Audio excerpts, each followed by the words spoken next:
Saudi আরবের Jeddah বিমানবন্দরে আটকে পড়া জাতীয় দলের ক্রিকেটার মুশফিকুর রহিম দেশে ফিরেছেন। সোমবার সকাল 10টায় ঢাকার হযরত শাহজালাল আন্তর্জাতিক বিমানবন্দরে পা রাখেন বাংলাদেশের এই ক্রিকেটার। জানা গেছে, শনিবার এমিরেটস এয়ারলাইন্সের একটি ফ্লাইটে দুবাই হয়ে ঢাকায় ফেরার কথা ছিল মুশফিকের, কিন্তু ইরান ও ইসরায়েল যুক্তরাষ্ট্রের পাল্টে হামলার জেরে আকাশপথ অনিরাপদ হয়ে পড়ায় ফ্লাইটটি মাঝপথ থেকে পুনরায় জেদ্দায় ফিরিয়ে নেওয়া হয়। বিমানবন্দরে অবস্থান করে সামাজিক যোগাযোগ মাধ্যমে মুশফিক লিখেছিলেন, সব ফ্লাইট জেদ্দায় ফিরিয়ে আনা হয়েছে এবং তিনি হাজারো যাত্রীর সঙ্গে অপেক্ষা করছেন। সবার কাছে দোয়া চেয়েছিলেন তিনি। এর আগেই রোববার যুব ও ক্রীড়া প্রতিমন্ত্রী আমিনুল হক জানিয়েছিলেন, মুশফিকের সঙ্গে প্রতিনিয়ত যোগাযোগ রাখছেন তিনি।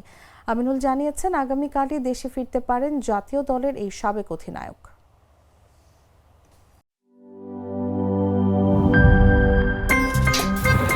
আমার একটা স্মার্ট সিদ্ধান্তে 25% গ্যাসের খরচ কমেছে। ভাবছেন কিভাবে?